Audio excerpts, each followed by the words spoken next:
Hello, everyone.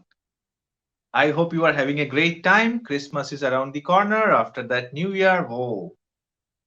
So it is happiness in the mind, festivity in the air, and a bit of quantum science too.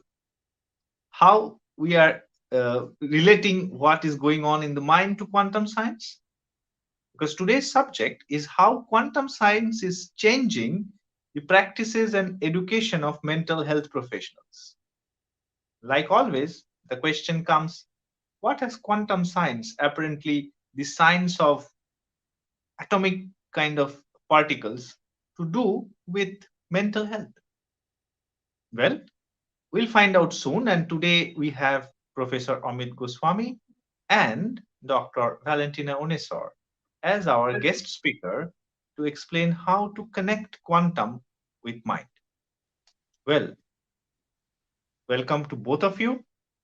And straight away to Professor Goswami, how is it connected in the term? How can we explain this for a layperson who doesn't understand how it is? Hello, everyone. Hello, Krishanu. Okay, this is a very, very good question.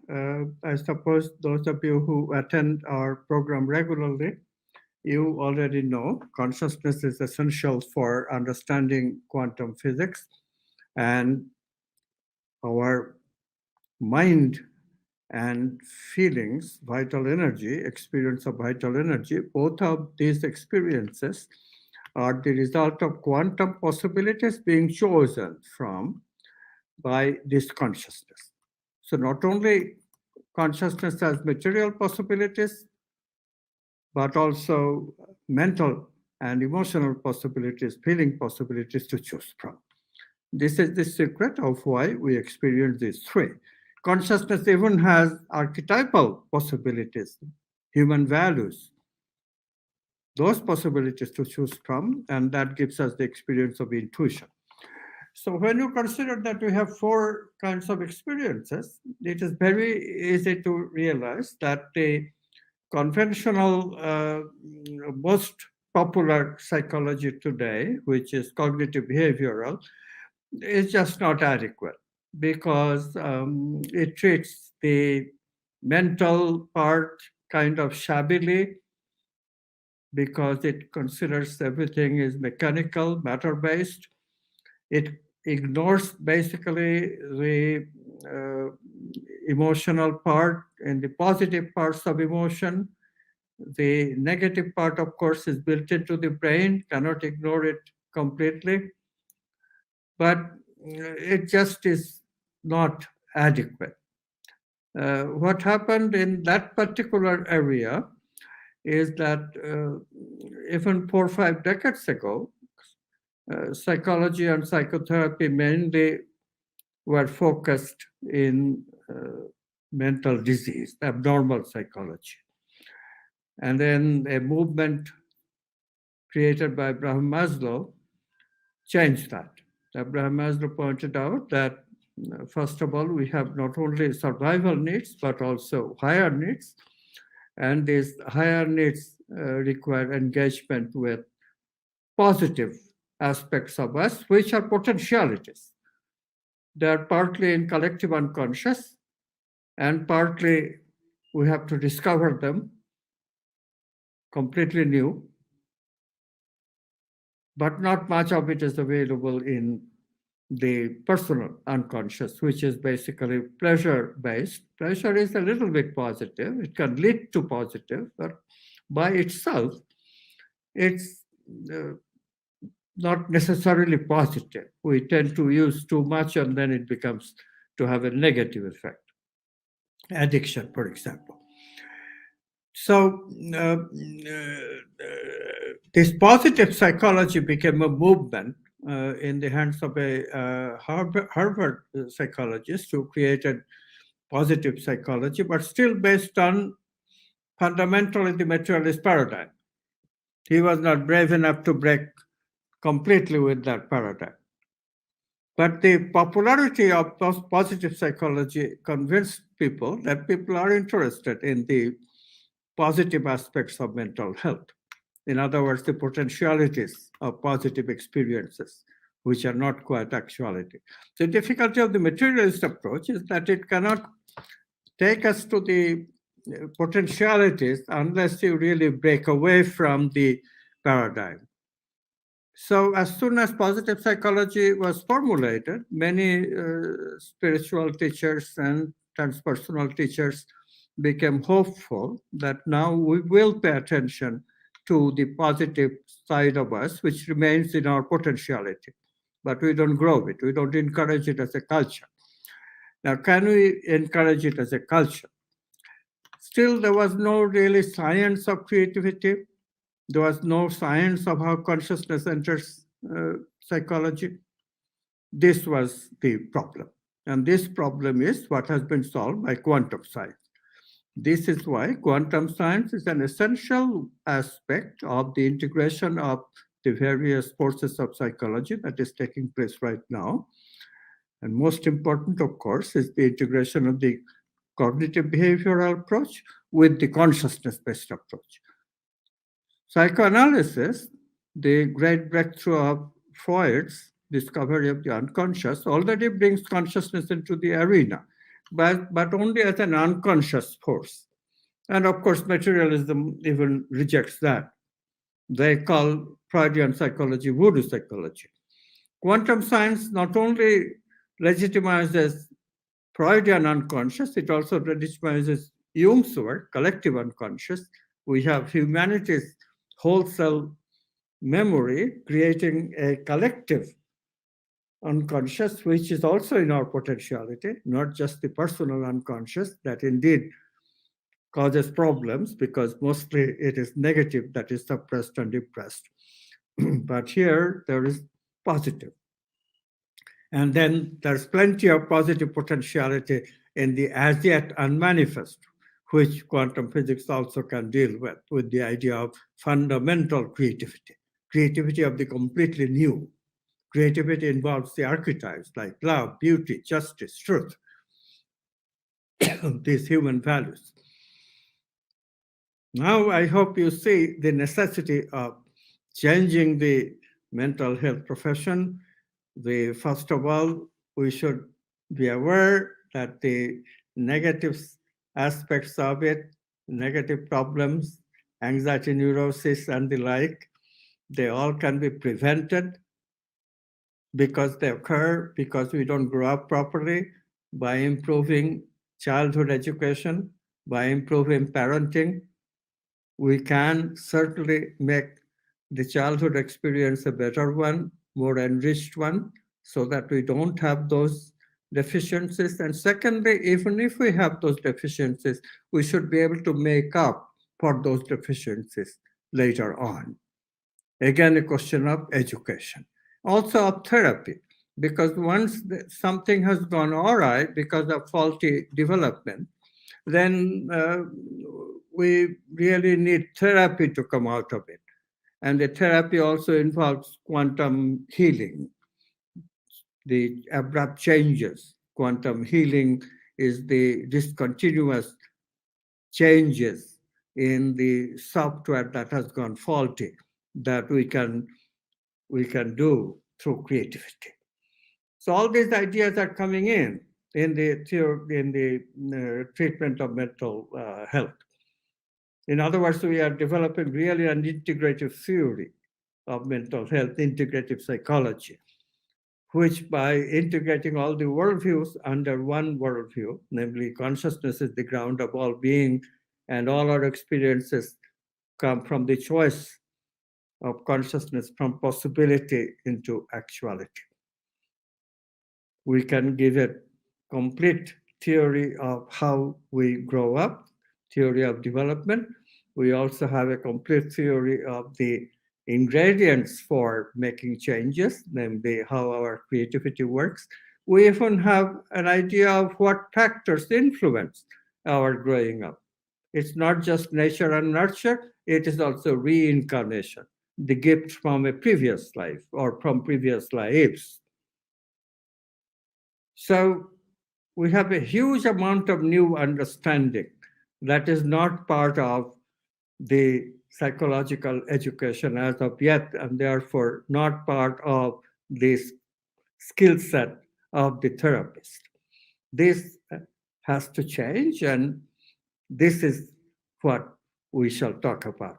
Valentina? Hello, everyone. So, many people, of course, think of psychology in these terms, the science of mental health, but without really knowing what is mental health.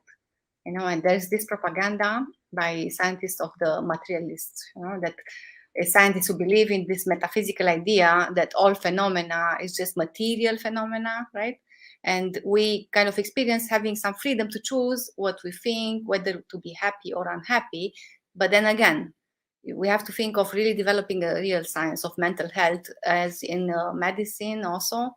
We need to work on this chapter and change this paradigm, because again, there are two main ways of looking at mental health. And in the traditional one, provenly useful to psych professionals, we define mental health as absence of mental disease or disorder. And that's again the negative side, right? And it's useful because when there is a mental disorder, there's suffering and pain, and you experience that, right? Um, and then what you do, you go to a health professional and you describe your child's experience, for example, and the traditional first task of the professional is to diagnose the disease, and so many names again, as in medicine, right? We have this anxiety neurosis, we have ADHD. Immediately it's labeled, so we are experts, unfortunately, in labeling immediately autism, ADHD, addiction disorders, of course, and the causes of that, which are so many, personality disorders, eating disorders, depression. So we immediately give a label, psychotic disorders. And in this way, traditionally, the psych professionals, they focused on this abnormal psychology, and at the first sight, this seems appropriate because you need to work with something, right?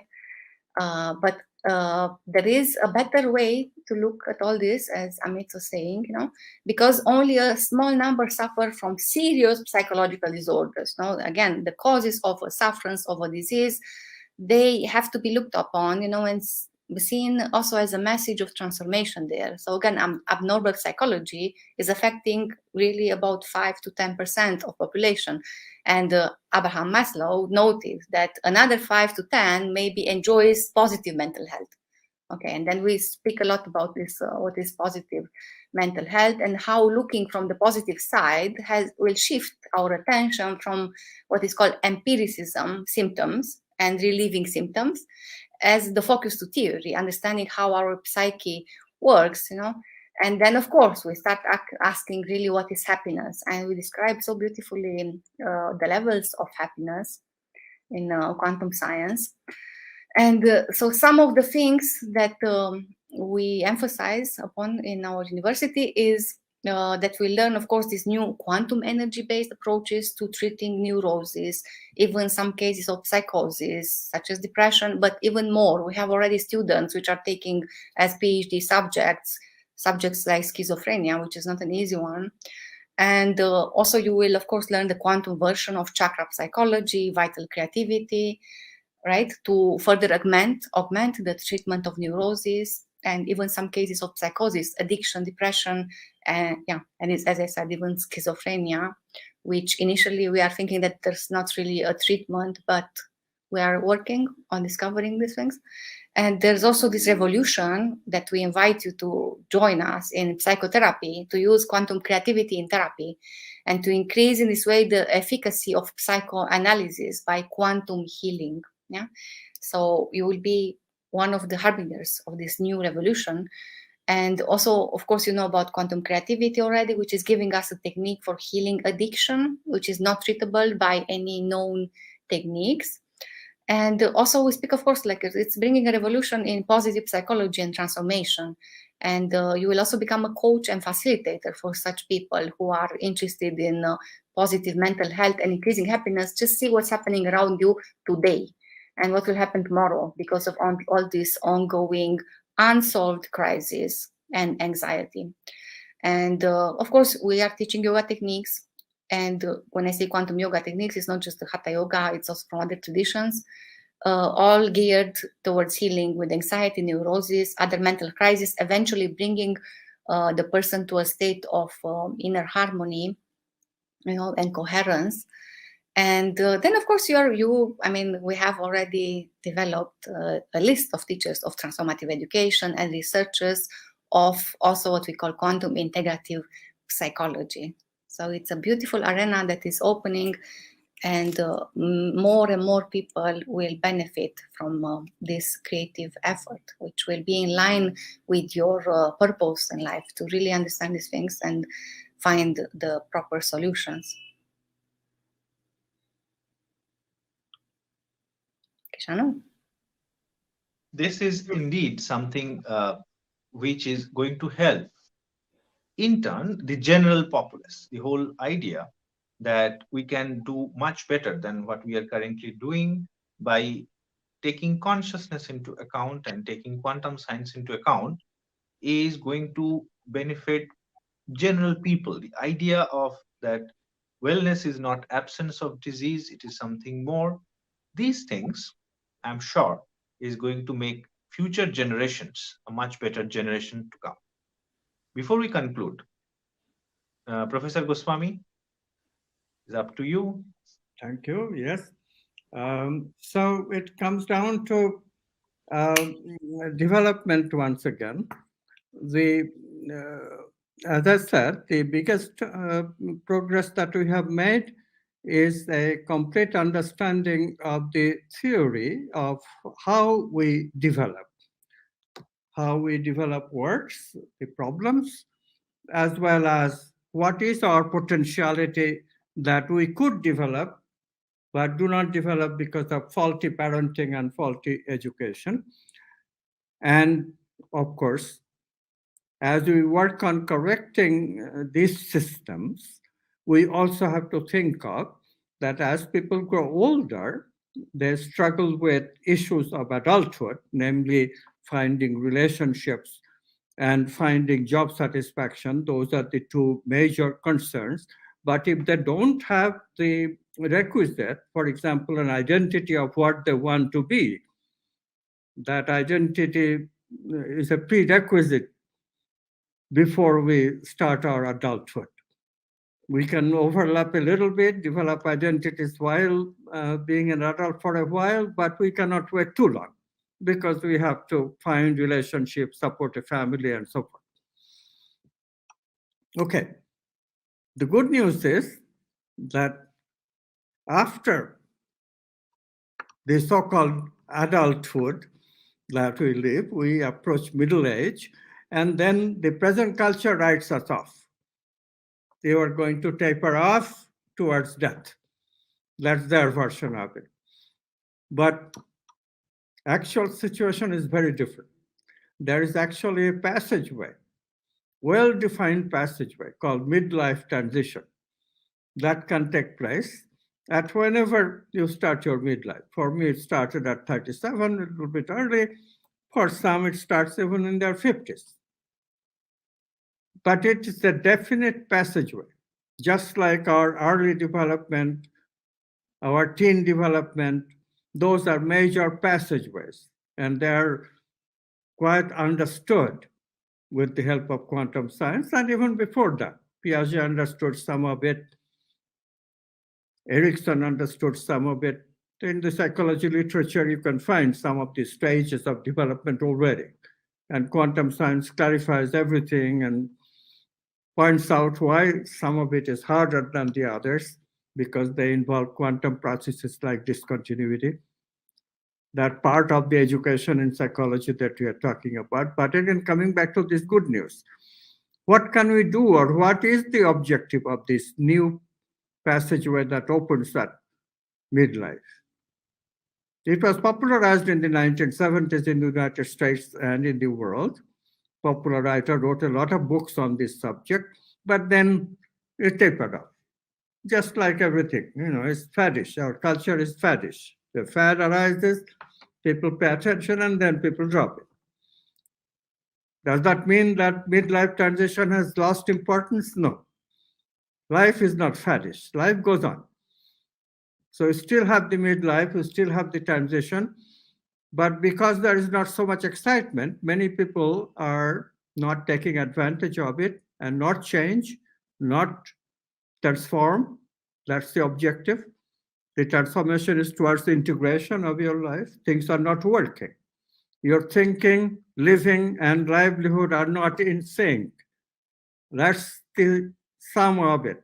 You have lived all these years, 4 decades of your life, roughly, and you have not really lived in synchrony how you think, how you live, and how you make your livelihood. That's produced dissatisfaction, and deep dissatisfaction can even produce depression. Then, of course, you are stuck.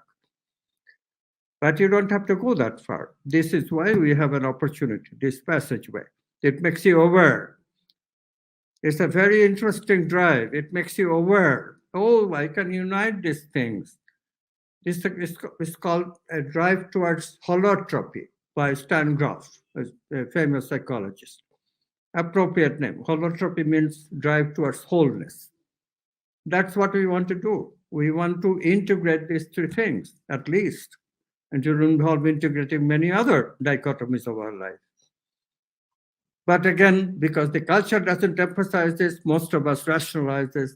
They just reframe in the style of cognitive behavioral psychology. You can make everything positive by just putting a spin on it, like politicians do. So that's what people are doing. But you don't really need to go that route. And be dissatisfied, just a cover up of dissatisfaction. That will lead to suppression, oppression, repression, and mental disease, eventually Alzheimer. What have you gained? The alternative is to take the midlife seriously, and this is when you can educate yourself in the new science, because you know that the old worldviews have not worked for you, and this is why our majority of our students are actually people of midlife transition. This is a very good thing. This is a very good sign. Not that we discourage younger people to come, because there are also these transitions in the younger period as well. From young adulthood to adulthood is a major transition when you are finding your identity. And there too, you could look for this new kind of education. But what do we offer? I'll just give you a couple of examples of the kind of courses that makes a difference.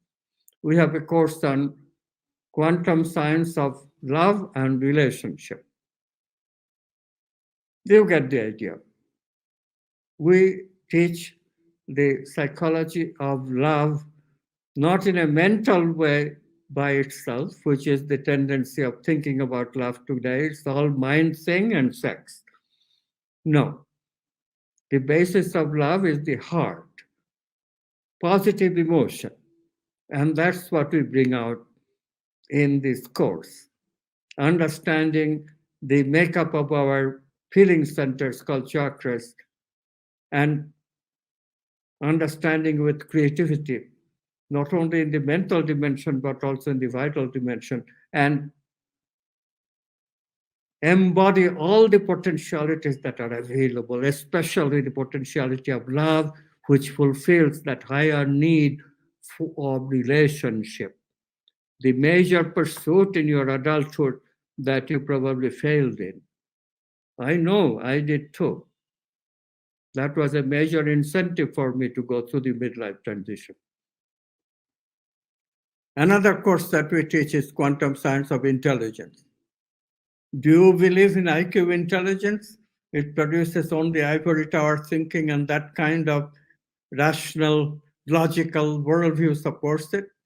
But that's not the way the world is. It's not just the conservatives who are fed up with the ivory tower liberals and this kind of pretend education. Everybody should be fed up with it.